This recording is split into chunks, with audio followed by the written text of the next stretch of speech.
ఉదయం ఇంటి నుంచి వెళ్ళిన విద్యార్థులు మధ్యాహ్నమైనా తిరిగి రాలేదు. వారు వస్తారనే ఆశతో ఇంటి దగ్గర తల్లిదండ్రులు ఎదురు చూస్తున్నారు. కానీ వారి ఎదురు చూపులు విషాదంగా మారాయి. కొడుకులు కనిపించకపోవడంతో ఊరంతా వెతుకుతున్నారు. అయినా వారి జాడ కనిపించలేదు. అయితే అనుమానం వచ్చిన స్థానికులు అక్కడున్నటువంటి స్థానిక ఒక చెరువు వద్దకు వెళ్ళగా అక్కడ వారి చెప్పులు దుస్తువులు చూసిన తల్లిదండ్రుల గుండె ఒక్కసారిగా పగిలిపోయింది. దీంతో గజ ఈతగాళ్ల సహాయంతో చెరువులో గాలింపు చేపట్టగా నీటిలో నలుగురు విగత జీవులుగా పడి ఉన్న దృశ్యాలు కలవరపెట్టాయి. ఈ హృదయ విదారకర ఘటన ప్రకాశం జిల్లా ఒంగోలులో చోటు చేసుకుంది. ప్రకాశం జిల్లా ఒంగోలుకు చెందిన నలుగురు విద్యార్థులు ఉదయం ఇంటి నుంచి బయటకు వెళ్లారు. అయితే మధ్యాహ్నం భోజన సమయానికి ఇంటికి రావాల్సిన విద్యార్థులు తిరిగి రాకపోవడంతో అనుమానం వచ్చిన తల్లిదండ్రులు గాలించగా చెరువు కొమ్ము పాలెంలోని నీటి కుంటలో ఈతకు వెళ్ళినట్లుగా గుర్తించారు. అయితే అక్కడికి చేరుకున్న తల్లిదండ్రులు దాదాపు 3.5 గంటల సేపు గాలింపు చర్యల అనంతరం వారి మృతదేహాలు లభ్యమయ్యాయి. మృతులు కరేటి అభిరామ్, కరేటి సుశాంత్, ఇల్లా దినేష్ చిన్నుగా పోలీసులు గుర్తించారు. మృతుల్లో అభిరామ్, సుశాంత్ ఇద్దరు అన్నదమ్ములు.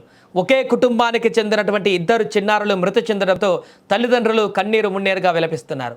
నిన్నటి వరకు తమతో అల్లారి ముద్దుగా ఉన్నటువంటి ఆనందంగా గడిపినటువంటి పిల్లల్ని ఇకపై వాళ్ళెప్పుడు చూడలేమంటూ కూడా కన్నీరు మున్నీరుగా విలపిస్తున్నటువంటి తల్లిదండ్రుల రోదనలు అక్కడ మిన్నంటాయి.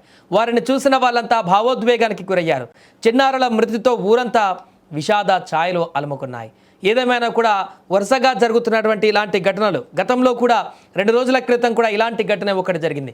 సమ్మర్ హాలిడేస్ వచ్చాయంటే పిల్లలు ఇలా ఈత కోసమనో లేకుంటే చెరువుల దగ్గరికి, బావుల దగ్గరికి వెళ్ళి సరదాగా వారు చేసేటువంటి కాలక్షేపం అనేది వారి ప్రాణాలనే హరిస్తున్నటువంటి ఘటనలు వరుసగా జరుగుతూనే ఉన్నాయి. వారి ప్రాణాలు పోవడమే కాకుండా ఆ కుటుంబాలలో తీరని విషాదాన్ని నింపుతుంది. ఆ కుటుంబాన్ని పూర్తిగా శోకసంద్రంలో ముంచెత్తి స్థానికంగా ఆ ప్రాంతాన్నంతా కూడా తీవ్ర దిగ్భ్రాంతికి గురి చేస్తుంది. ఈ ఘటనలో ఒకే కుటుంబానికి చెందినటువంటి ఒకే ఇంట్లో ఇద్దరు అన్నదమ్ములు మరణించినటువంటి దారుణ ఘటన ఆ కుటుంబాన్ని పూర్తిగా ఇప్పుడు చిన్నాభిన్నం చేసింది. ఒకేసారి ఇద్దరు మరణించారనేటువంటి వార్త తట్టుకోలేక గుండెలు బాదుకుంటూ ఆ తల్లిదండ్రులు విలపిస్తున్నటువంటి తీరు అక్కడున్న వాళ్ళందరినీ కూడా ఇప్పుడు తీవ్ర ఆవేదనకు గురి చేస్తున్నటువంటి పరిస్థితి. ఇంకొక వ్యక్తి, ఆ వ్యక్తి కూడా చనిపోయినటువంటి సందర్భంలో వారి కుటుంబ సభ్యులు కూడా తీవ్ర ఆందోళనకు గురవుతూ ఒక్కసారిగా వారి రోదనలతో, ఆర్తనాదాలతో ఆ ప్రాంతమంతా కూడా విషాదంగా మారింది. గ్రామస్తులందరూ కూడా ఒక్కసారికి ఈ వార్తను చూసి 3 చనిపోయారు కుంటలో పడి అనేటువంటి విషయం తెలిసిన తర్వాత వారు కూడా తీవ్ర దిగ్భ్రాంతికి గురవుతున్నటువంటి పరిస్థితి. సమ్మర్ హాలిడేస్లలో ముఖ్యంగా ఇలాంటి ఘటనలు ఎక్కువగా జరుగుతున్నటువంటి పరిస్థితి మనకుంది. తల్లిదండ్రులు ఖచ్చితంగా పిల్లల మీద ఒక కన్ను వేయాల్సినటువంటి పరిస్థితి. వారు సరదాగా ఆడుకోవడం కోసమో లేకుంటే కాలక్షేపం చేయడం కోసమో ఇలా బయటకు వెళ్ళినప్పుడు వారు ఎక్కడికి వెళ్తున్నారు ఏంటనేది ఖచ్చితంగా మానిటరింగ్ చేయాల్సిన పరిస్థితి. ఇలా పిల్లలు తెలిసి తెలియక అక్కడ ఈతకని వెళ్ళి అనేక మంది ఇళ్లల్లో శోకసంద్రాన్ని మిగిలుస్తున్నటువంటి ఘటనలు పెరిగిపోతున్నాయి. తాజాగా జరిగినటువంటి ఈ ఘటన ఆ కుటుంబాలనే కాదు, ఆ గ్రామం మొత్తాన్ని కూడా ఇప్పుడు విషాదంలోకి నెట్టేసింది.